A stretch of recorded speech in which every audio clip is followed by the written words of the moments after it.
Welcome back. I'm Stone Grissom. Hempstead Town Supervisor Laura Gillen recently released her proposed 2019 budget. Now, the supervisor says the budget includes a slight tax decrease for most homeowners, a little less than 2% on average, or about $14.28 less compared to the 2018 tax bill. Now, the town board says, well, the math does not add up, and residents will not see that tax decrease. Joining me now is Supervisor Laura Gillen to explain all about the budget. Appreciate your time, Supervisor. Thank you. Let me first start by saying you've been in the job 8 months. Historic election. You're the first Democratic supervisor in the town of Hempstead. How has that transition been? Well, it's been a learning process for everybody. I think people didn't know what to do with a new Democrat showing up in town hall. There are people who have adjusted beautifully to it, others who have not. But my mission on day one was to be an advocate for the taxpayers and the residents of the town of Hempstead, to give them a more fiscally responsible and more accountable government and more transparent government. Now, as you propose this budget, and we'll get into the details of some of the budget and what the town board's response is this process dysfunctional at this point? Because it seems like, just from the public, looking from the outside in, we see a lot of seemingly infighting from Majority Leader Aaron King Sweeney and Bruce Blakeman and the Republicans. I mean, you are in the minority, so to speak. Right. There has been a lawsuit. I mean, there's a lot of things that seem to suggest some dysfunction going on. Is it dysfunctional? Well, look, my job is to try to reach out to my board members. I reach out to them every week, invite them to talk to me about the issues that we're addressing in town hall and the resolutions we're putting forward. I'm just going to keep putting forward good government initiatives. They can join me or they can choose not to join me. It's unfortunate that there has become a really big partisan divide in town hall. Why that is, you know, again, I'm new, I'm there, I'm a fiscal watchdog for the taxpayers of the town of Hempstead. I'm looking at things, I'm uncovering things that have existed there under their watch, and they don't like that. Okay, well, let's get into the 2019 proposed budget. For the last 8 months, you've been working with the 2018 budget. I know that you're not happy with it in its completion.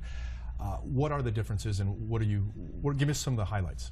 So I wanted to make this the most fiscally responsible and the most transparent budget, so that taxpayers can look at it and really get a sense of where their money is being spent. We did that in a number of ways. It's more transparent. For example, there would be line items like salaries and wages, and that would just be a lump sum. We've broken it down in this budget to part-time, to seasonal, to overtime, so residents can see exactly where every dollar is being spent. We've worked in a collaborative process. As you said, I came in, but my goal was always to work in a bipartisan way with my town board and with the commissioners. All the commissioners and department heads who are in place are from the prior administration, so they're appointed by Republican supervisors and by the town board that I sit with. Those are the people who helped put this budget together? Yes, absolutely. So the controller was appointed by the town board that sits there right now. He's a Republican controller, Republican department heads. We worked collaboratively with them for months working on this budget. We met with every commissioner, every department head, with the controller, and collaboratively we worked together, said, give me your list of wants and needs, and let's work and see how we can make that work out, bearing in mind the cost to the taxpayers, and especially bearing in mind that this year our taxpayers are going to take a really strong hit with the salt, with losing the salt deduction. And that's the $10,000 cap. Yes. That's a federal issue. Okay, so let's get into the budget, and we're going to talk about. First, the town board. We did ask for a response from the town board. We did get it from Aaron King Sweeney. I should point out, just for full disclosure, I went to law school with Aaron King Sweeney. She was ahead of me in class, but I want to put that out just as full disclosure. Notre Dame. Notre Dame, right? We did. So let's pull up the first full screen. The town board put up, crafting budgets that finance municipal operations in America's largest township is a complex and demanding task. The Hempstead Supervisor's proposed 2019 budget appears to be a good first step in the process, and the council members are carefully reviewing the financial plan in a quest to produce a spending plan that provides for the finest government services at the lowest possible cost. This is your proposed budget for 2019. Is it a good first step, or do you see it as more of a completed step? Well, it's a tentative budget, so when you prepare the tentative budget, it's called tentative because you always know that there may be some things that you have to work out. One of the things we realized is there was no line item put in there for the compliance officer. That's because that department doesn't exist. So there was nobody who came to a meeting to say, oh, I need this for the compliance officer. We have been working very diligently in town hall to select a compliance officer. That's a process that I actually will like to talk about some other time in the selection process. So that's something that was overlooked. We're putting it back into the budget. Let's go straight to one of the bones of contention here in the budget. You say the budget reduces residential property tax bill for about $14.28.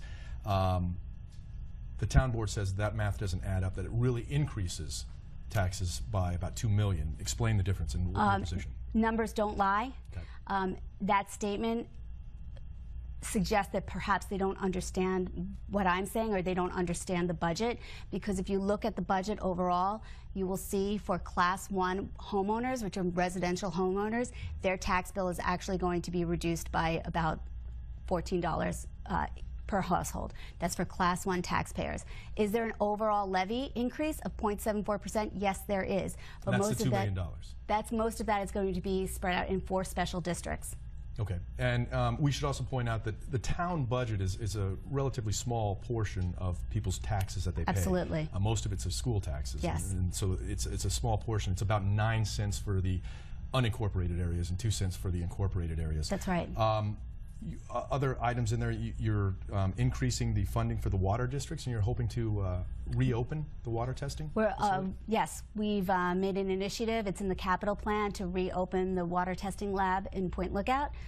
It was damaged by Superstorm Sandy, and there were plans to scrap it and sell all the equipment, but we, in conjunction with the town board, we decided that we would change course and reopen the lab. It's been hailed by the Long Island Regional Planning Council for the Citizens Campaign for the Environment as a great step, not just for the town of Hempstead, but also for Long Island. So where does this go from here? What's the process from this point on? So it's a little bit unusual this year. Usually the tentative budget gets ripened into the preliminary budget. I think it's always been as a matter of course. And then there's a budget hearing on what is called the preliminary budget. At the last town board meeting, at the last minute with no discussion, the board decided to call a special hearing about whether the tentative budget will become the preliminary budget. So that's on tap for the 15th. Okay. And then there will be a budget hearing on the 23rd. Okay. Well, good luck with everything. I hope it all works out. Appreciate you taking the time and talking with us about that. Thank you, Stone. It's a pleasure. Thank you.